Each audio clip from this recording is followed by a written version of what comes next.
Graça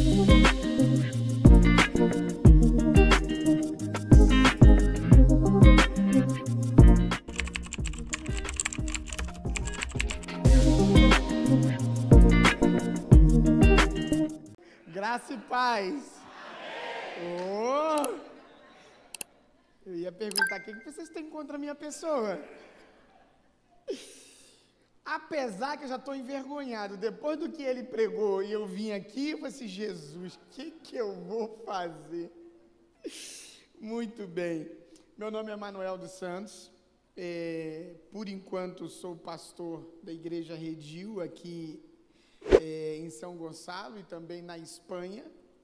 Estamos em um processo de transição para deixar a igreja local e nos dedicar àquilo que Deus nos chamou já há muitos anos, que é o trabalho missionário e hoje mais focado dentro da área de visão missionária para as igrejas e também de treinamento missionário. Trabalho na missão Kairos. Você deve ter recebido esse folhetinho aí, né? Aí dentro tem algumas informações do campo, da Tailândia e também povos indígenas.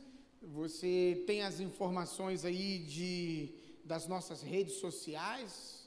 Eu te convido a seguir as nossas redes sociais para você ter mais informações sobre os nossos trabalhos, aonde nós estamos.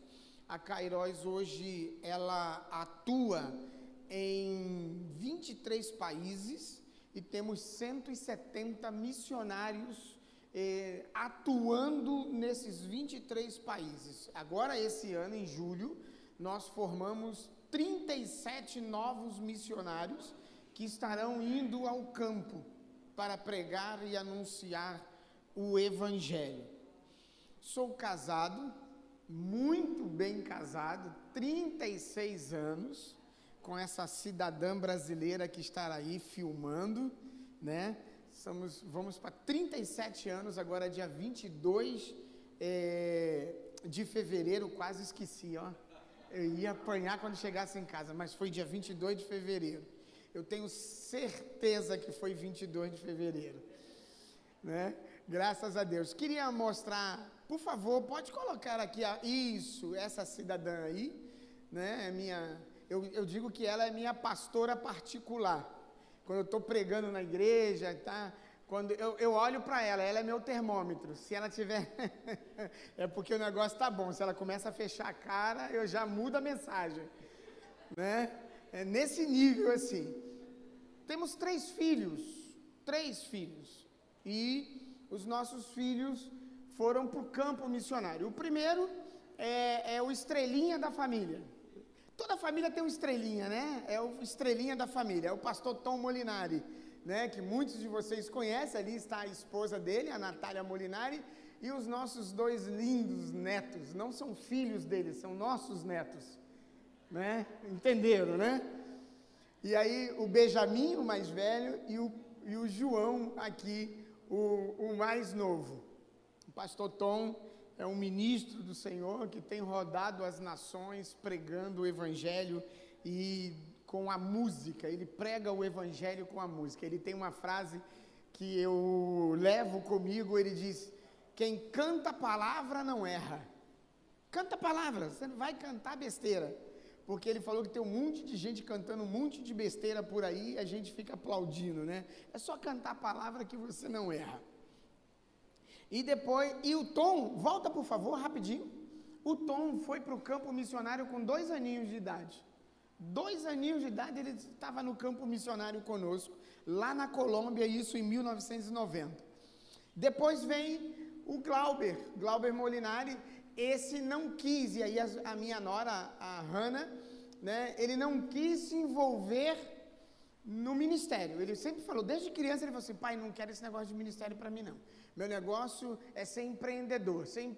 E ele fez faculdade, e terminou a faculdade, foi para São Paulo, e lá conheceu a Hannah, que é uma filha também, né? Graças a Deus as minhas noras não são apenas noras, são 3 filhas que nós ganhamos. E a Hannah é filha de pastor, os 2 se encontraram em São Paulo e se apaixonaram, casaram e montaram uma empresa. Eles têm uma empresa de fotografia de partos. Eles fotografam o parto, né? E graças a Deus entraram num nicho aí muito bom. Eles cantores, artistas, jogadores de futebol, grandes empresários, eles estão envolvidos aí fotografando os partos das esposas desses camaradas. E é um grande investidor da obra, graças a Deus por isso. Eu ficava me perguntando, assim, não acredito, os meus 2 filhos, o mais velho e o mais novo, são envolvidos no ministério. O do meio não, eu sempre ficava me perguntando, por que não? Depois eu fui entender, Deus tinha que levantar um empresário para sustentar quem está no ministério. E levantou. E às vezes, quando a gente está lá, meio que no aperto, precisando de alguma coisa, liga para quem? Para esse, o empresário. É o dono da lancha. E o terceiro, ele é o que nós chamamos de tipo exportação. Esse nasceu na Colômbia. É um colombiano, inclusive pregou aqui. Ele pregou aqui. Esse é o colombiano. Casado com japonesa. Vê se isso funciona, gente. Olha que mistura. Um guerrilheiro casado com uma japonesa. Né? O Andrés nasceu em Bogotá e ele foi desenganado pelos médicos quando a minha esposa estava grávida dele. Deu toxoplasmose a minha esposa. Lá na Colômbia se come muito carne de porco. Cuidado com carne de porco, gente. É um perigo. Cuidado com uma coisa chamada gatinho. Maior transmissor de toxoplasmose, gato. E periquito. São os maiores transmissores. E também pombo. Mas só que a gente não cria pombo, né? Pombo a gente não tem em casa. Mas são os maiores transmissores de toxoplasmose. E nós fomos convidados para ir a uma casa comer. E lá tinha carne de porco. E ela não estava muito bem preparada. E ela estava contaminada e passou. O vírus passou para minha esposa. Estava grávida dele. E graças a Deus, a médica que estava cuidando da minha esposa lá na Colômbia, ela era crente. Eu nunca vi uma consulta espiritual igual da minha esposa. Porque chegou um ponto que já não tinha mais nada que fazer. Mais nada. Aí a doutora falou assim, mês que vem você volta para o pré-natal. Aí ela ia lá, colocava na maca, media a barriga, tentava ouvir o coraçãozinho do Andrés, tentava ouvir, porque era muito fraco, tentava ouvir, e aí colocava a mão na barriga dela e orava. Aí pode ir embora. E assim foi. Porque quando tomavam os remédios para combater o vírus aumentava. Então, vamos orar. E foi assim até que o Andrés nasceu, e nasceu perfeito. Ou quase perfeito. Porque tricolor não é perfeito.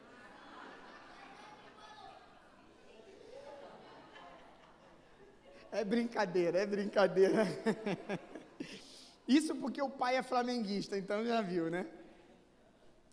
Lá em casa é uma briga. O Tom é vascaíno, o Glauber é flamenguista junto comigo e o Andrés é tricolor. Então é uma briga dentro de casa, mas uma briga santa. Bem, antes de começarmos a ministrar, nós trouxemos alguns livros que a gente usa esses livros, a venda desses livros, melhor dizendo, exatamente para ajudar os missionários no campo. Esses livros, a venda desses livros não é para nós, pastores que ministram nas igrejas, mas sim para ajudar os missionários. Nós estávamos conversando com o nosso irmão e tem algumas igrejas que estavam aproveitando já a oportunidade, né, para dar um jeito de não sustentar mais o missionário. Aí ele deu a desculpa da pandemia. Não, é por causa da pandemia, a gente caiu a arrecadação, não dá mais para contribuir. Mas ele pinta a igreja toda, ele troca o piso, ele faz um monte de coisa. Mas acabou o dinheiro para o missionário. E aí a gente tem que ficar se virando nos 30 para conseguir dinheiro, para não tirar o missionário do campo. Porque, querido, analisa comigo aqui, vê se não é assim. Se amanhã um diácono ou um líder do louvor, ou da dança, de qualquer ministério da igreja, chegar para o pastor e falar assim: pastor, estou indo embora, vou ter que ir para outro lugar, ou então não quero mais ficar nessa igreja, vou para a igreja do Joãozinho ali do lado, sei lá, vai para qualquer igreja, imediatamente, ou quase imediatamente, ele consegue uma outra pessoa para substituir aquela pessoa que está saindo. É muito mais fácil. Mas agora, tira o pastor lá do trabalho que ele está fazendo lá no campo. Quem vai para lá ficar no lugar dele? É muito mais difícil. Então a gente consegue vender esses produtos, juntar esse dinheiro e mandar para os missionários. Manda 10 reais para um, 5 reais para outro, 20 reais para outro, e aí nós vamos assim ajudando e dizendo para eles: ó, não saia daí, continue que nós estamos aqui na retaguarda, segurando a corda para você continuar pregando o evangelho, e é o que nós estamos fazendo. Então, qualquer coisa que você comprar ali na lojinha, você vai estar comprando e abençoando um missionário desse, amém? Muito bem. Eu quero rapidamente mostrar um vídeo institucional falando um pouco sobre a missão Kairos. O primeiro vídeo, por favor, querida.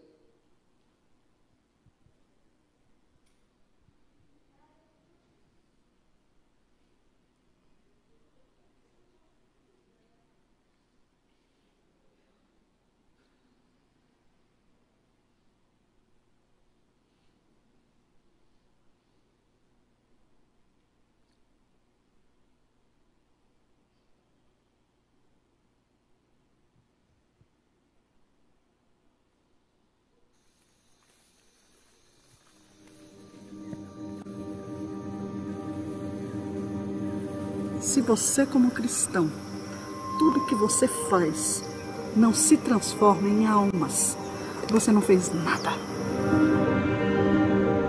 A Missão Kairos tem uma história. É uma agência brasileira, é uma agência que tomou uma proporções mundiais, né, de várias nações, para ser treinado aqui no Brasil, e o Brasil é uma plataforma para enviar missionário para as outras nações.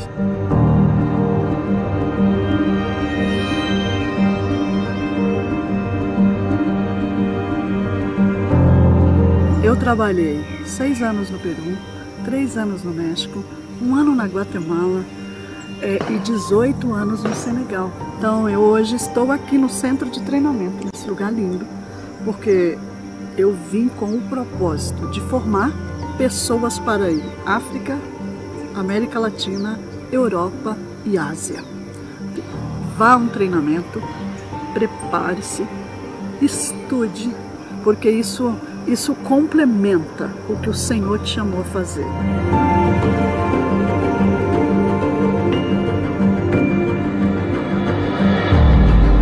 Para la iglesia, hoy en Venezuela no es posible hacer un envío al campo transcultural, pero la agencia Kairos sabe que la crisis no puede detener la misión y nosotros acreditamos en Dios, visitamos las iglesias, muchas iglesias abrazaron el proyecto y estamos yendo al campo misionero para la gloria de Dios.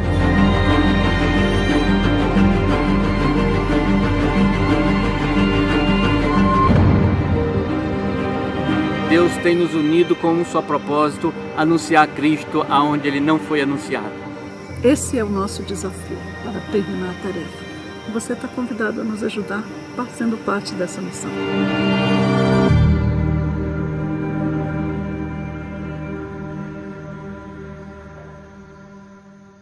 A missionária Sônia Mendes, essa missionária que vocês viram, ficou 30 anos no campo missionário, solteira, e está solteira até hoje. E ela disse: não tenho problema algum com isso, e continua solteira, fazendo. Hoje ela é diretora de treinamento da missão Kairos. Saiu para o campo missionário com 18 anos de idade. 18 anos de idade. E foi para o Peru. Ela foi treinada uma turma antes da minha. Ela foi treinada em 89, nós fomos treinados em 90. E daí ela saiu para o campo e depois saiu do Peru, foi se eu não me engano, para Guatemala, da Guatemala foi para Guiné-Bissau, de Guiné-Bissau para Senegal, e entrou nos países árabes e foi pregando o evangelho, e aí agora ela retornou, agora não, já faz mais ou menos uns 5 anos, ela retornou e hoje ela é diretora de treinamento da Missão Kairos, né? A gente brinca com ela dizendo que essa aí é a mulher de calça comprida, que a bichinha é tinhosa para treinar. Chega uma turma lá querendo enrolá-la e ela dá em cima mesmo e prepara os nossos missionários, os nossos irmãos, e eles saem extremamente capacitados para a glória do Senhor. Eu quero também trazer um outro vídeo só para complementar o vídeo que o nosso irmão trouxe e também as estatísticas que o pastor trouxe.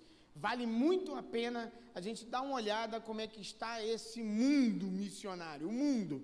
Então, por favor, o segundo vídeo, passe aí, por favor.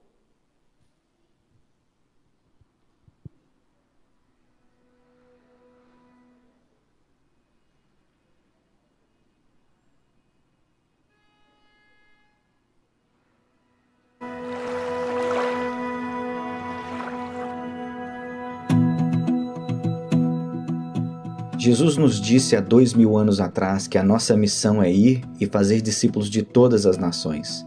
Ele também nos prometeu que só depois que terminarmos a tarefa é que vamos receber a bênção de sua volta. Então, como estamos cumprindo a nossa missão? Para responder, devemos primeiro classificar os 7 bilhões de pessoas na Terra hoje em 3 grupos para decidir onde enviar os missionários. Segundo, analisar nossa força missionária. Terceiro, analisar nossa capacidade financeira de enviar esses missionários.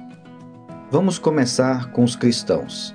Cerca de 33% da população do mundo poderia identificar-se como cristãos. Nós chamamos este segmento da população Mundo C, C de cristão. É importante lembrar que nem todas as pessoas que se enquadram no Mundo C são verdadeiros crentes em Cristo. Alguns simplesmente identificam-se como cristãos por causa da tradição dos pais ou porque vivem em um país onde todos são considerados cristãos. No próximo segmento, vemos 38% da população mundial que tem acesso ao Evangelho, mas optou por não seguir a Jesus. Eles têm Bíblias em sua própria língua, igrejas por perto, amigos ou colegas de trabalho que são cristãos, e até acesso a outros recursos cristãos em sua língua. Essas pessoas têm acesso às boas novas, mas não estão seguindo Jesus. Este segmento da população é chamado Mundo B. Isso nos deixa com 29% do mundo. Pouco mais de 1 em cada 4 pessoas neste planeta nunca ouviram falar de Jesus. Eles não têm nenhuma chance de ouvir as boas novas de Jesus Cristo. Eles não têm acesso ao Evangelho. Não existem Bíblias em sua língua. Não existem igrejas, não existem crentes por perto, nenhuma chance de aprender sobre Jesus. Nós chamamos esses 29% de Mundo A. Agora vamos analisar a força missionária. Apenas 1 em cada 1.800 cristãos no Mundo C decide servir como missionário transcultural. Desta forma, podemos contar 400 mil missionários da população Mundo C. Essa é a nossa força total de missionários transculturais em todo o mundo. Você sabia que 72% de todos os nossos missionários estão indo para o Mundo C? Pois é, a grande maioria dos missionários sendo enviados estão indo para as pessoas do mundo que têm Bíblias e igrejas estabelecidas.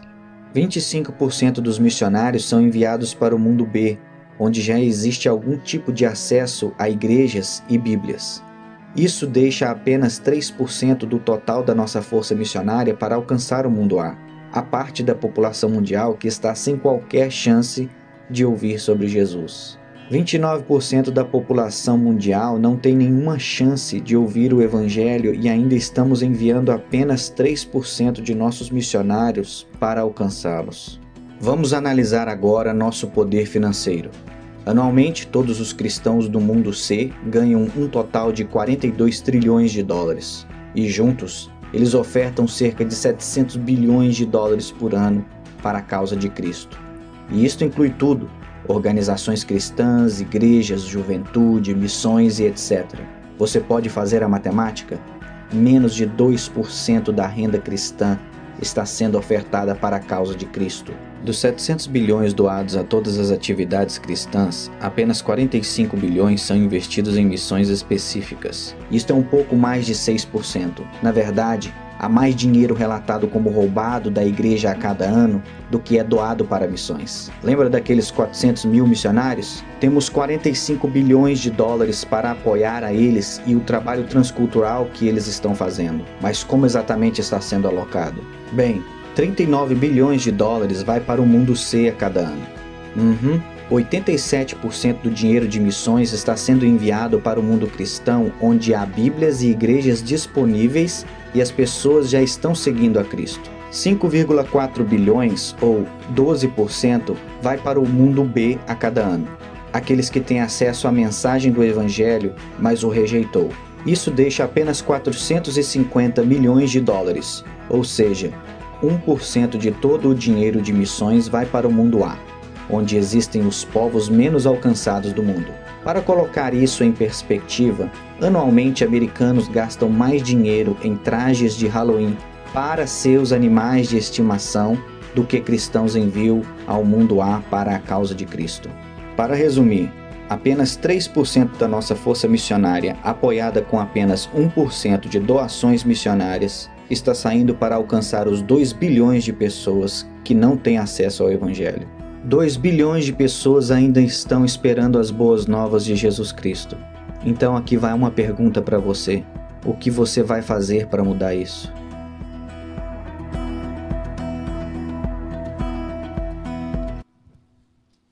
Temos um grande desafio, sim ou não? Um grande desafio. Mudar esta situação. Apenas 3% da nossa força missionária estão fazendo o que o nosso irmão está fazendo. Ir para os mundos, ir para o mundo perseguido. 3% apenas. Precisamos, querido, investir na obra missionária. Precisamos investir em pessoas que estão dizendo, eis-me aqui. Precisamos investir naqueles que estão atendendo o ID de Jesus. Investimos em cachorro, investimos em festas, investimos em gatos, investimos em tantas coisas. Em tantas coisas. Uma vez eu estava conversando com uma senhora que tem um pet shop. Ela, na zona sul do Rio. Ela estava dizendo que tem uma cliente que todo mês gasta na loja dela R$4.000 para o cachorro e para o gato dela. Todo mês ela vai lá e gasta R$4.000. Serviria para alguma coisa esses R$4.000 para você no campo? E se nós observarmos, nós cristãos, nós evangélicos, fazemos mais ou menos a mesma coisa, queridos. De repente não gastamos tanto, mas gastamos com os nossos bichos de estimação. Mas quando nós ouvimos desafios como do nosso irmão e de outros missionários que estão no campo, nós falamos assim, eu não tenho dinheiro. Poxa, queria tanto ajudar, mas não tem. Mas o seu bichinho de estimação tem. Não estou dizendo que você não tem que ter seu bichinho de estimação, por favor, entenda-me. Mas vamos investir em missões? Com a mesma intensidade e amor que você investe no seu bichinho de estimação? É isso que nós precisamos. Precisamos ter um olhar diferente para a obra missionária. Precisamos olhar uma perspectiva diferente. E foi isso que Jesus fez. E eu queria que você desse uma olhada comigo num texto. Muito conhecido, muito simples, muito fácil. Mateus. Não vou ler o mesmo texto que o nosso irmão leu. Mateus, capítulo 9.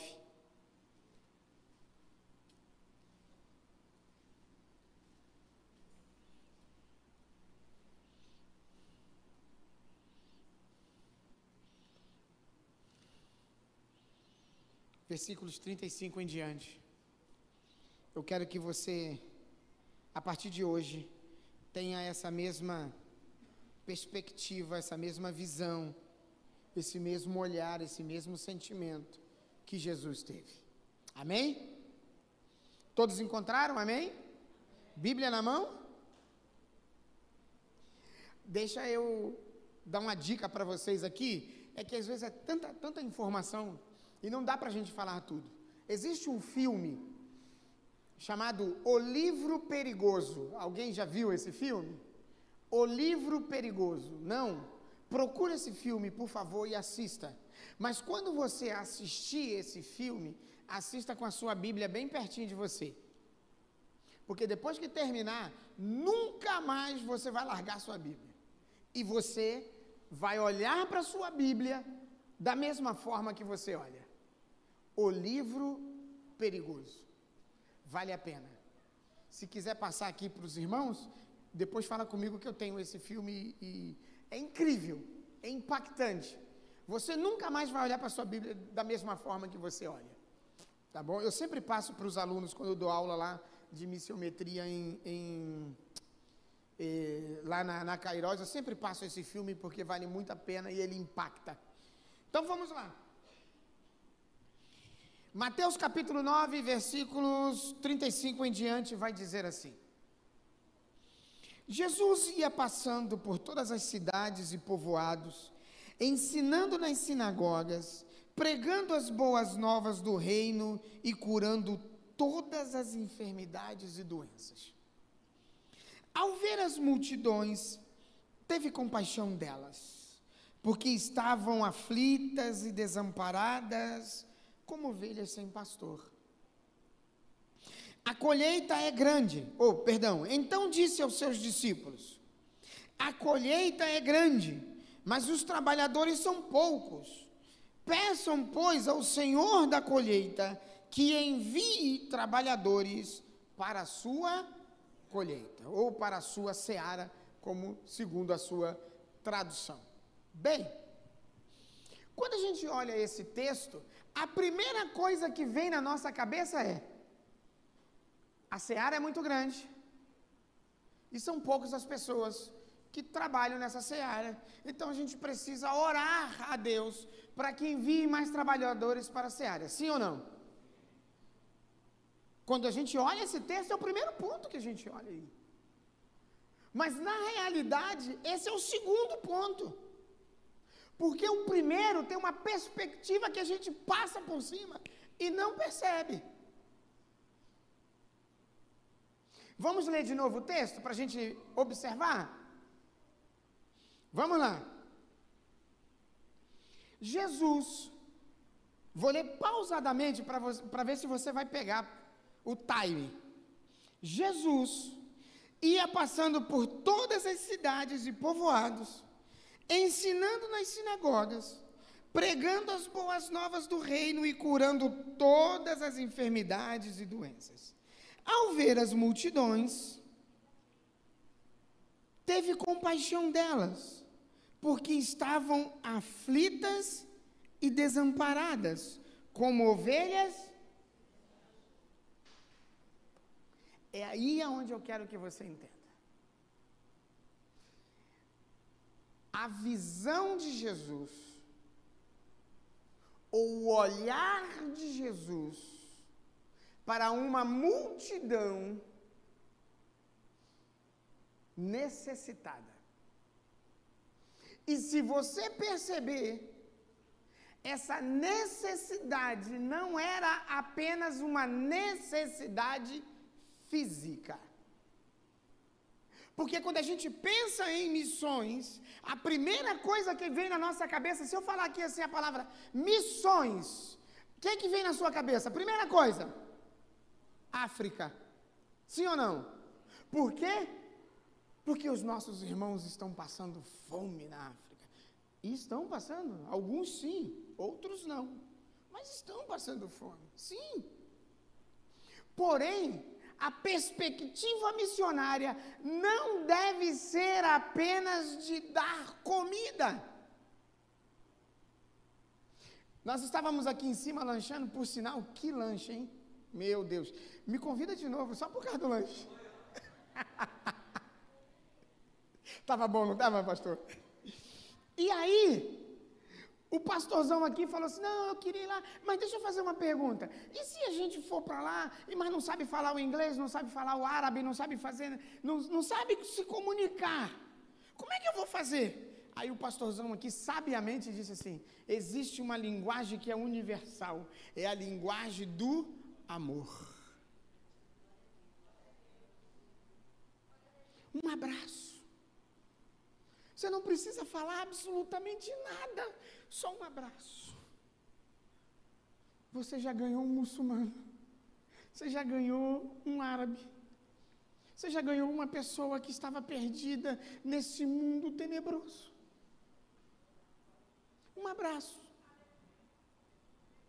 Uma demonstração de amor e de carinho, que vale muito mais do que um prato de comida. Nós temos um missionário na Indonésia, está lá pregando o evangelho. E aí ele saiu à rua com uma bolsa de pão para dar para as crianças que moram na rua, na Indonésia. E está lá dando pão, e ele viu um garoto sentadinho num canto, descalço, shortzinho, uma camisetinha, um frio, e ele lá. Aí ele foi lá e levou o pão para o menino, e deu o pão, e o menino falou para ele assim, tio, claro que no dialeto, né? Tio, eu estou com fome, e esse pão vai me servir, mas eu não só quero pão, eu quero um pai. O senhor pode ser meu pai?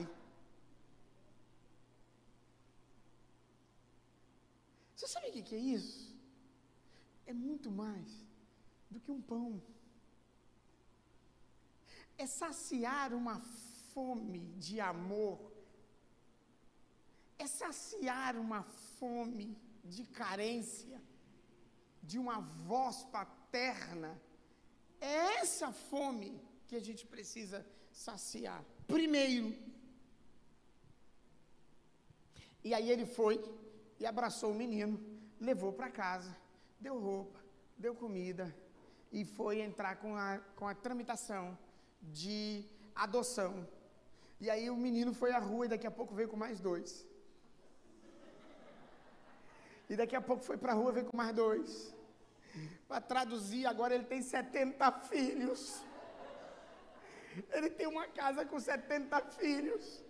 Aí o pastor João, ele costuma dizer o seguinte, imagine esse irmão indo para uma hamburgueria, levar essas crianças para comer um hambúrguer. Imagine, chega na hamburgueria e fala assim, me vê 70 hambúrgueres. O cara fecha a porta e fala assim, opa, ganhei o dia. Só com uma família. É a pura realidade. E Jesus pregando, e ele ia na sinagoga e pregava na sinagoga, ele ia numa aldeia e pregava na aldeia, e pregava nas cidades, e rodando para lá e para cá, para lá e para cá, e parecia um enfermo, e ele impunha as mãos e orava e curava os enfermos, e os demônios caíam, ele expulsava os demônios, e aquela coisa que a gente costuma fazer, e a gente sabe fazer muito bem, porque somos pregador do Evangelho, carregamos um Espírito Santo dentro de nós, que nos enche de poder, e nos faz isso, e nos dá essa força para fazer esse trabalho. Porém, num momento, Jesus para. Isso aqui é uma tradução segundo o pastor Manuel, tá? Jesus para e olha para a multidão e ele vê algo que de repente os discípulos não viram. E às vezes, ou a maioria das vezes, eu e você não vemos. A carência espiritual de um povo. Quando falamos, não, que vamos pregar o Evangelho, vamos lá para o Oriente Médio pregar o Evangelho, a primeira coisa que nós pensamos é o quê? Eu não, o homem bomba vai querer me matar. Vai querer me matar e eu vou morrer. Não! Mas deixa eu dizer uma coisa para você. Atos 1:8, alguém sabe me citar? Não? Vamos lá, depois você procura aí. Atos 1:8.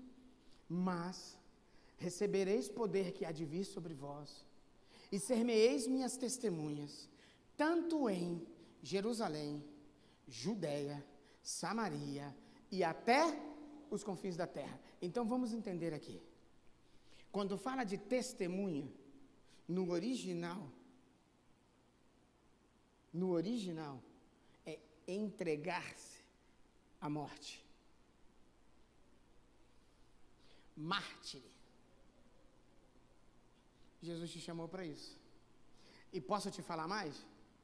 Essa palavra de Jesus é a palavra mais forte de todas as palavras que ele deu. Sabe por quê? Porque foi a última palavra de Jesus. A última. É tanto que se você observar no versículo 9, vai dizer que os discípulos, quando Jesus termina de falar, os discípulos ficam olhando e Jesus vai subindo. Agora imagina a cena. Está todo mundo ali com Jesus e tá. Ele não disse que ia subir assim. Ele não disse. Ó, daqui a pouco vou subir, hein? Não, ele não falou.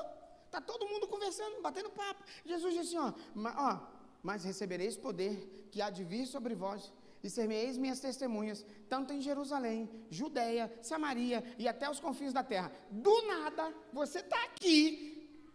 Jesus faz isso, ó. Se fosse eu, já fazia o sinal da cruz. Meu Deus! Como assim? E Jesus sobe. E eles vão olhando. E Jesus vai entrando nas nuvens, e ele vai olhando, e os discípulos estão olhando. E ele foi embora, não falou mais nada. Essa foi a última palavra de Jesus. E essa é a última marcante para mim e para você, tá? Porque não foi só para os discípulos, não. Ela marcou, e ela tem que marcar. E nós precisamos obedecer. Sim ou não? E aí, uma coisa muito incrível é que quando nós vamos para João 3,16, que também conhecemos muito, porque Deus amou? Como? O que ele fez? Para quê? É poético, né? Porque Deus amou o mundo de tal maneira que deu o seu Filho unigênito para que todo aquele que nele crê não pereça, mas tenha a vida eterna. Lindo, não é? O que está escrito em 1ª carta de João 3,16? Vamos ler juntos? Isso vai te marcar. A irmã já foi mais rápida do que... Essa irmã foi do faroeste. Aqui, ó, gatilho. Vamos lá? Nisto...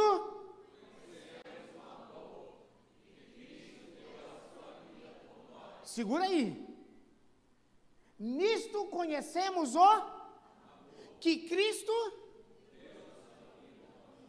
Ele deu sua vida por mim e por você. Amém? Portanto,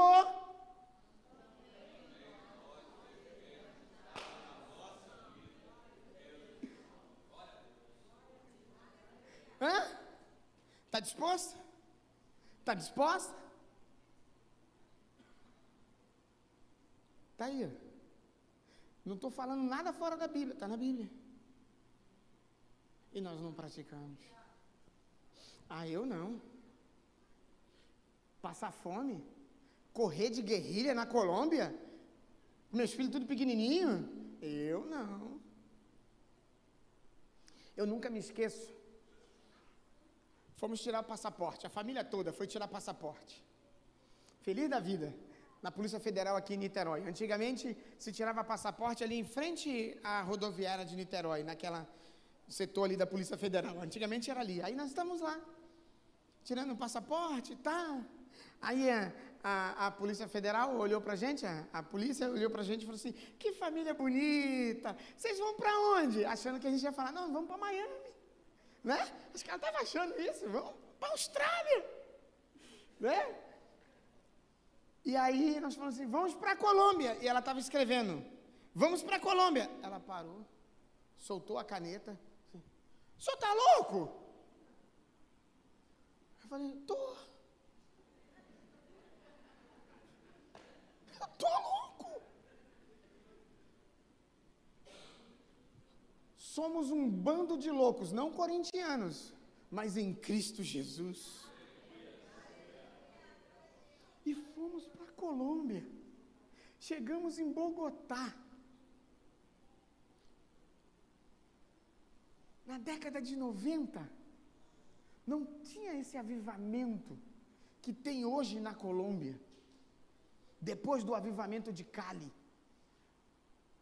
Você que gosta da história dos avivamentos, procure o avivamento de Cali para você ver o que Deus fez em Cali, na Colômbia. Procure um filme chamado Transformação. No YouTube tem Transformações. Vai falar de grandes avivamentos e um deles o de Cali. E aí,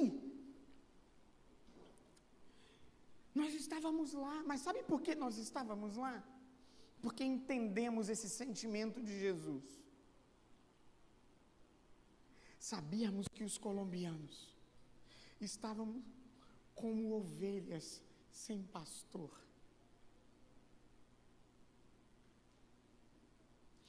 E esse sentimento, e aí eu quero falar desse sentimento, porque já está acabando o meu tempo, porque em algumas traduções vai dizer que Jesus, ele teve um sentimento, ele teve uma íntima compaixão.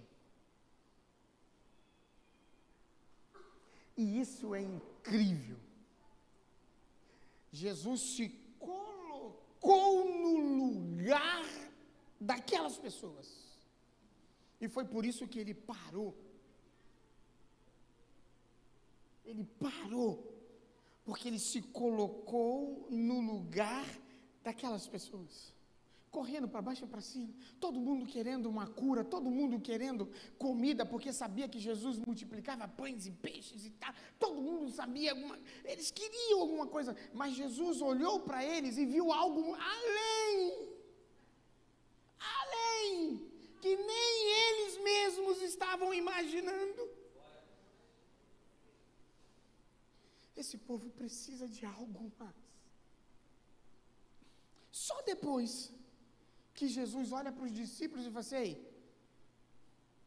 está vendo? A seara é grande, poucos os ceifeiros. Ora ao Senhor, peça ao Senhor para mandar mais ceifeiros para a sua seara. Mas aquele sentimento, eu imagino o sentimento que Jesus teve ali. Eu imagino. Gente, estávamos na Colômbia, em Bogotá.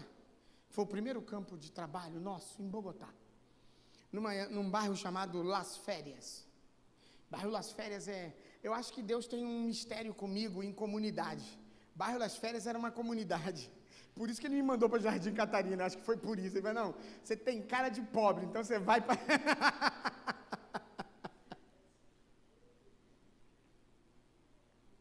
E aí fomos para Las Férias. Percebemos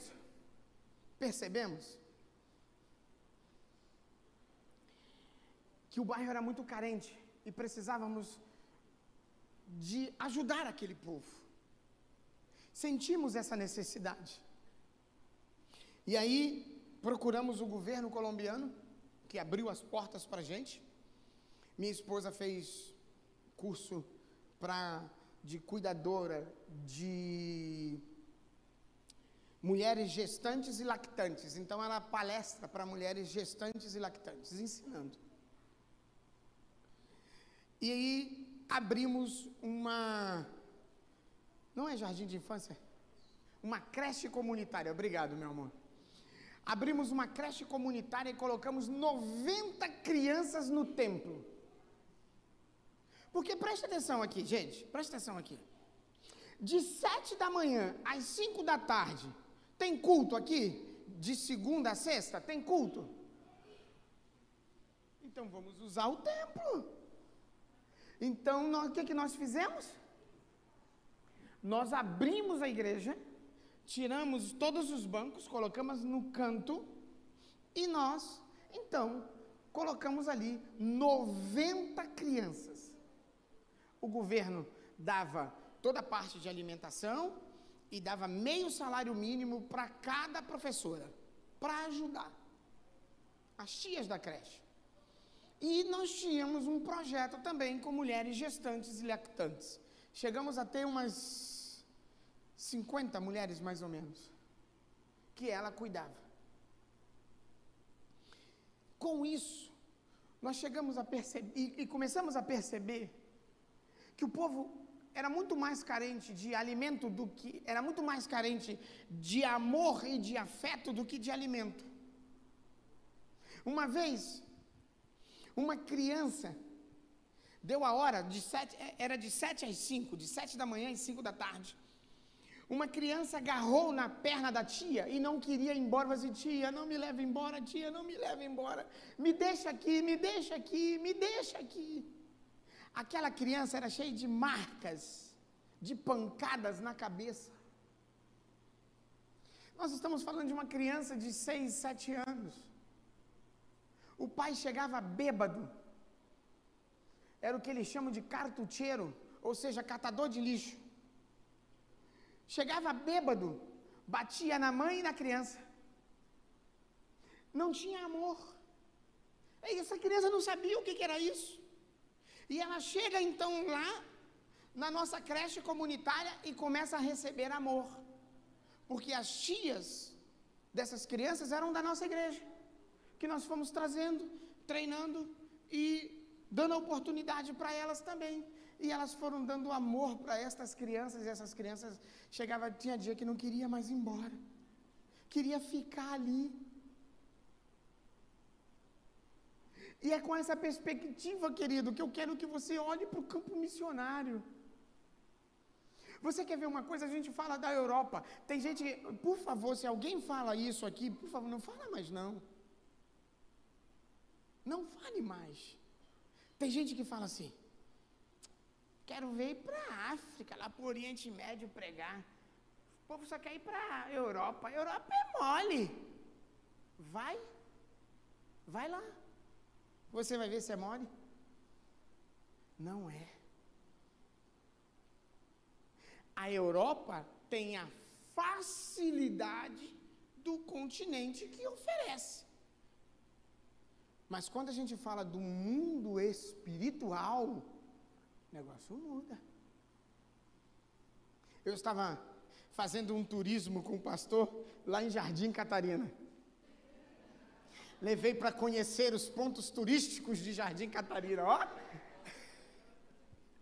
E aí,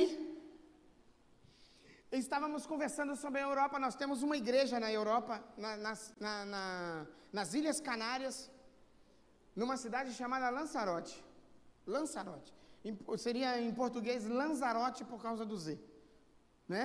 Lanzarote. Lanzarote é uma cidade de 150 mil habitantes. Tem aproximadamente 150 mil habitantes. Tem aproximadamente entre 10 a 12 igrejas. Então, ou seja, nós estamos falando aí que para cada igreja, 1.500, 1.600 pessoas. Para cada igreja. Perfeito? Muito bem. A nossa igreja é a maior igreja da ilha. Uau! Nossa, o pastor tem um igrejão. Quantos membros você acha que essa igreja tem? É a maior igreja da ilha. Alguém chuta um número? Hã? Eu só sei. 10? Quase. Temos entre 60 e 70 crentes. 14 anos trabalhando lá.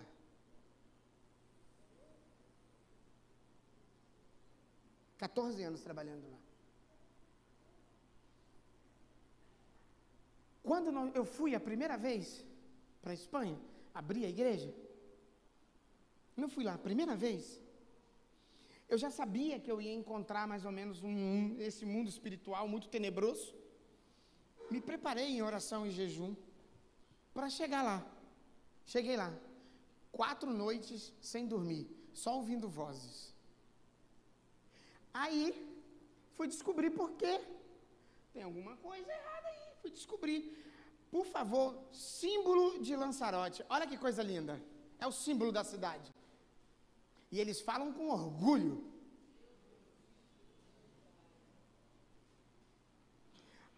Aí os parentes falam assim, quando você voltar da Espanha, traz souvenir, tá? Como é que traz souvenir? Não tem como. Isso aqui é o Timanfaya, o Deus do fogo. É o símbolo da cidade. E aqui é um vulcão. Lanzarote é uma ilha vulcânica, tem aproximadamente 350 vulcões. O único vulcão que pode entrar em erupção é o Timanfaya. Será por quê? Suicídio todos os dias acontece. Um espanhol morre por suicídio todos os dias. E é isso que nós estamos combatendo lá, na Espanha. Só para você ter uma ideia, imagine você chegando a primeira vez em São Gonçalo. Primeira vez, você está chegando em São Gonçalo. Fala assim, poxa, hoje é domingo, procurar uma igreja para congregar. Aí você roda São Gonçalo de ponta a ponta. Não passa pelo Catarina não, tá? Brincadeira. Catarina é bom, gente. Já morei lá há muitos anos, é bom. Mas vamos lá. Você está de ponta a ponta procurando uma igreja e não acha. Que é a coisa mais difícil que tem em São Gonçalo, você procurar uma igreja e não achar. Eu não sei se você sabe, mas São Gonçalo é o município da América Latina com mais igrejas por metro quadrado. Ou seja, você está passando aqui, em frente à igreja, tropeçou, caiu na igreja do vizinho ali. Aí o pastor fala assim, é aqui. Aí você tem que voltar para cá. Porque senão o outro puxa e já era. Quando ele pega o cajado aqui, puxou você, já era. Vai ter que vir aqui e falar assim, pastor, Deus falou comigo que eu tenho que ir para a igreja do vizinho. Mas vamos lá, brincadeiras à parte.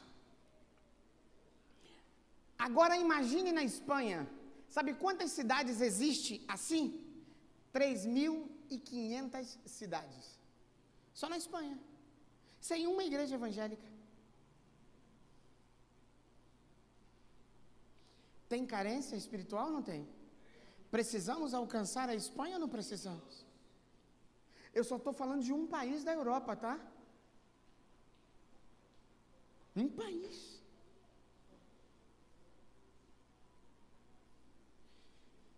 É esse sentimento de Mateus 9,36 que nós precisamos ter. Olhar para o Oriente Médio de uma forma diferente, com o mesmo sentimento de Jesus. Olhar para as nações com o mesmo sentimento de Jesus. Nós estamos em Guiné-Bissau há quase 30 anos. Temos 5 escolas em Guiné-Bissau. Tem professores aqui? Professor? Pode levantar a mão, gente. Fica com vergonha. Eu não vou... Reza a lenda, que toda igreja que eu vou pregar de missões, um professor vai para o campo.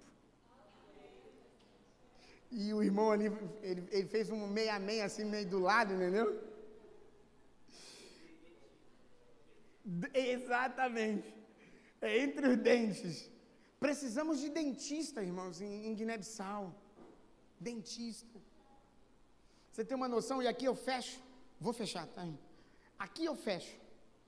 Em Guiné-Bissau, como eu falei, nós temos 5 escolas. Destas 5 escolas, já foram plantadas 14 igrejas. Das 14 igrejas que foram plantadas por missionários da Kairos, 12 já estão nas mãos de nacionais. Nacionais. Inclusive, no dia 24, vocês vão ouvir o testemunho de um pastor guineense que já está cuidando de uma dessas igrejas. Esse pastor especificamente, Joãozinho, que ganhou ele para Jesus, discipulou, treinou, preparou, ordenou e hoje ele é o pastor da igreja. E aí,